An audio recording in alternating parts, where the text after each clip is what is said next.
لله رب العالمين والصلاة والسلام على سيد المرسلين محمد وآله وصحبه أجمعين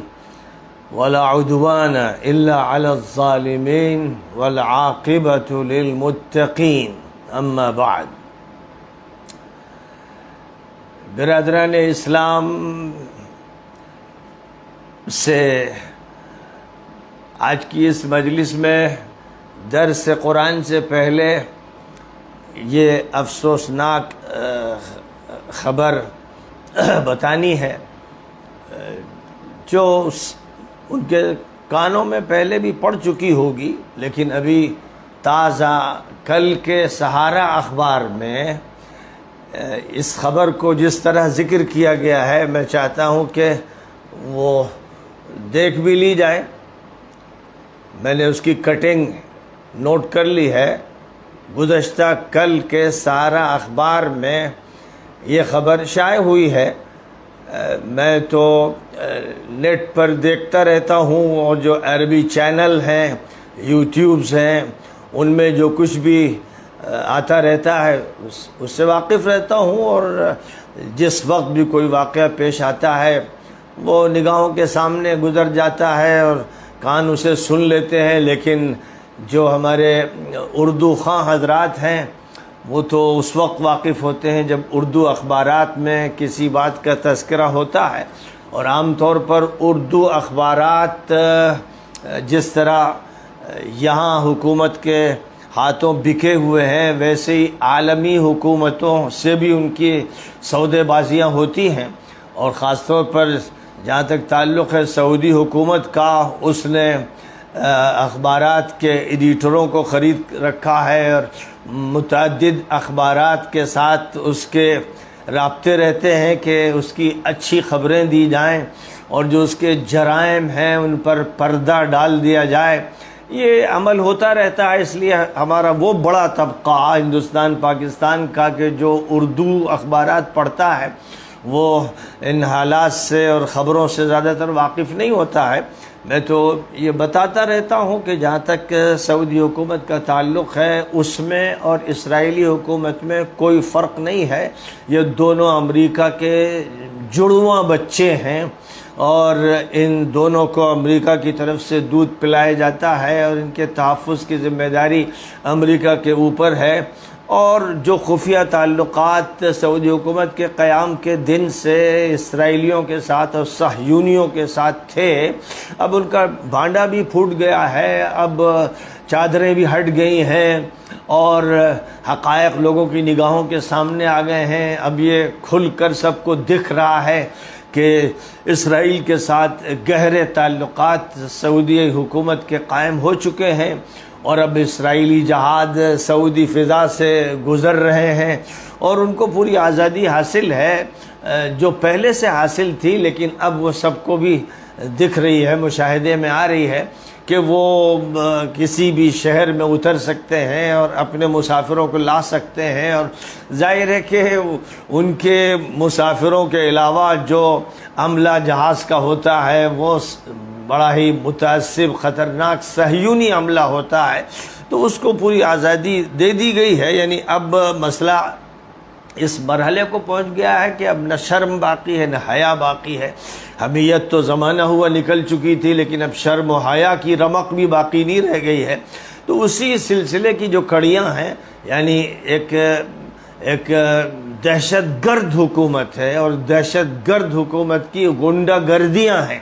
ایک طرف اس کی عیاشیاں ہیں، بدماشیاں ہیں، اس کے جنسی جرائم ہیں، اور ناچ اور گانے، رقص و سرود کی محفلیں ہیں، ننگا پن ہے، عریانیت ہے، اور دجالی بد تہذیبی کے فروغ کے انتظامات ہیں. ایک طرف یہ سب کچھ ہے، لیکن اسی کے ساتھ ساتھ غنڈہ گردیوں کی بھی ایسی مثالیں ہیں کہ دنیا حیران ہو جاتی ہے. اور ظاہر ہے کہ انسانی حقوق کی تنظیمیں جو بکتی ہیں، سودے بازیاں کرتی ہیں، ان کو یہاں انسانی حقوق بھی نہیں نظر آتے ہیں. نہ عورتوں کے حقوق دکھتے ہیں، نہ طلباء کے حقوق ان کے سامنے رہتے ہیں. تو بہرحال یہ جو خبر ہے جو کل شائع ہوئی، اس میں یہ ذکر ہے کہ 4 سال پہلے حرم شریف کے امام شیخ صالح آل طالب، جن کو اس بنیاد پر گرفتار کیا گیا تھا کہ انہوں نے ایک ادنا سی تنقید حکومت کی پالیسیوں پر کر دی تھی، حکومت کی پالیسیوں پر ایک ادنا سی تنقید کر دی تھی، یعنی منکر کو منکر کہنے کی جرت کر لی تھی، یہ غلط ہے یہ کہنے کی ہمت انہوں نے کر لی تھی۔ لہذا ظاہر ہے کہ جو مملکتیں ہوتی ہیں، بادشاہتیں ہوتی ہیں، ان پر جو مسلط ہوتے ہیں وہ بڑے جابر فرعون وقت قسم کے حکمران ہوتے ہیں، اور سعودی حکومت تو ایک جابر اور ظالم اور مجرم اور دہشت گرد حکومت ہے۔ اس کے بے شمار دلائل ہیں، جو بھی ان دلائل کو جاننا چاہے وہ کتابیں بھی پڑھ سکتا ہے اور بہت سی تحقیقات دیکھ بھی سکتا ہے، سن بھی سکتا ہے۔ تو بہرحال اس حکومت کی دہشت گردیاں کس حد تک آگے بڑھ گئی ہیں کہ امام حرم کو، ایک ایسے امام حرم جن کو اس حیثیت سے جانا جاتا تھا کہ وہ بہت ہی خاموش مزاج، بڑے نیک اور صالح انسان ہیں، نام بھی ان کا صالح ہے اور سیرت کے اعتبار سے بھی وہ صالح ہیں،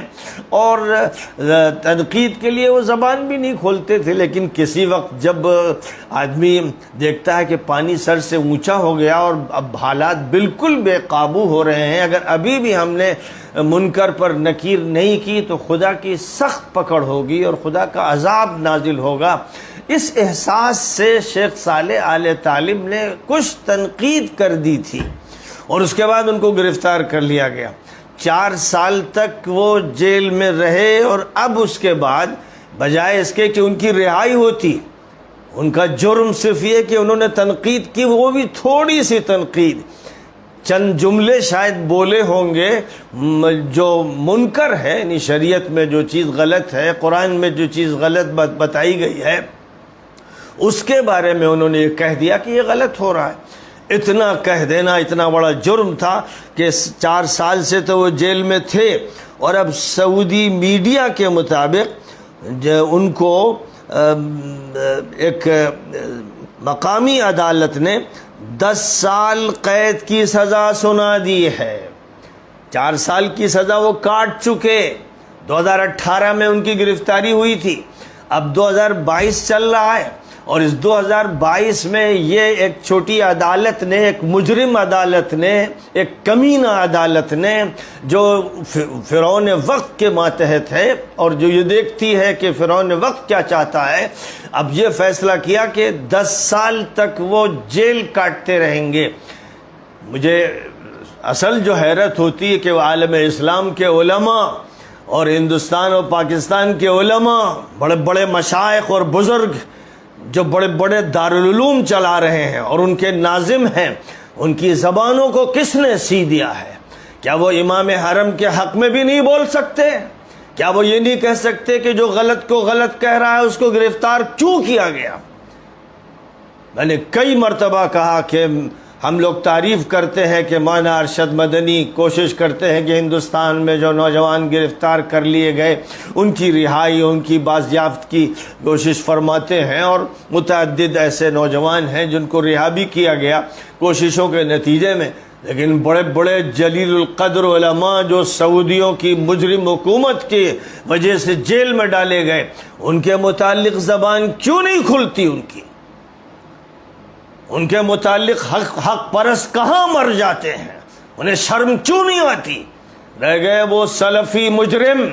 جو صبح شام یہ رٹ لگاتے ہیں اپنی کمینہ پن کے نتیجے میں کہ وہ کتاب و سنت پر قائم حکومت ہے، تو ان سے تو بس یہ کہنا ہے کہ یہ کتاب تلمود کی کتاب ہے جس پر یہ حکومت قائم ہے، اور سنت ٹرمپ کی سنت، ٹرمپ جیسے دیوس کی سنت، اس کے مطابق عمل ہوتا رہا جس کی خدمت میں بڑے بڑے نذرانے پیش کیے گئے تھے۔ تو ایک تو بات امام حرم کی ہو گئی، دوسری بات جو ابھی قریب میں ہوئی ہے کہ ایک طالبہ، ایک اسٹوڈنٹ جو ڈاکٹریٹ کر رہی ہے اور جو یورپ میں رہ رہی تھی،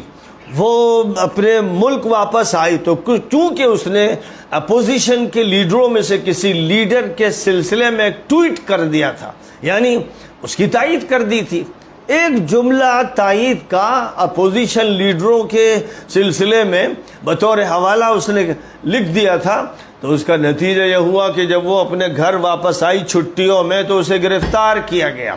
اور عدالت نے یہ آرڈر جاری کیا کہ وہ 34 سال جیل میں رہے گی۔ ایک خاتون،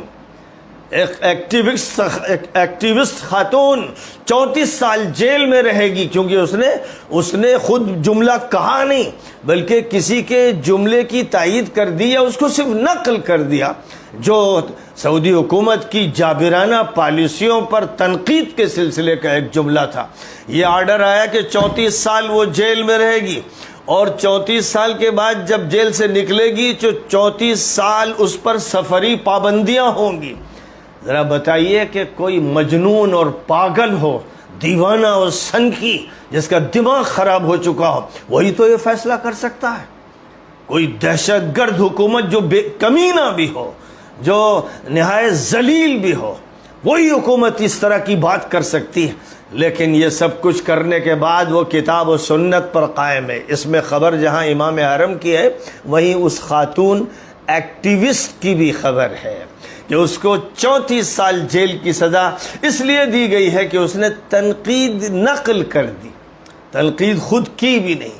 تو اس سے اندازہ لگایا جا سکتا ہے کہ دنیا کی جتنی حکومتیں، جتنی ہی بشمول اسرائیل، ان سب کے مقابلے میں سب سے بدترین، ذلیل ترین، کمینہ ترین اور جابرانہ اور فرعونی حکومت سعودی حکومت ہے۔ اگر اس کے باوجود زبانیں نہیں کھلتی، اگر اس کے باوجود لوگ اعتراض نہیں کرتے، جس امام حرم کے پیچھے نماز پڑھتے رہے، اگر اس کے حق میں بات نہیں کرتے، تو یہ پھر قوم ذلیل ہے، کمینہ قوم ہے۔ اس پر اگر عذاب آئے، کہیں بھی آئے، دنیا کی کوئی حکومت زیادتی کرے تو شکایت کی پھر کوئی گنجائش نہیں ہے۔ اور میں کہہ رہا ہوں، کھل کے کہہ رہا ہوں، بار بار کہتا رہا، جو اپنی جان بچا رہے ہیں اور جو سعودیہ کے مظالم کے بارے میں زبان نہیں کھول رہے ہیں، جب ان کو لپیٹا جائے گا، جب انہیں دھنکا جائے گا، جب انہیں مارا جائے گا، تو ان پر کوئی ترس نہیں کرے گا، نہ آسمان روئے گا، نہ زمین روئے گی، اور وہ اپنے کیفر کردار تک پہنچیں گے۔ وآخر دعوانا ان الحمد للہ رب العالمین۔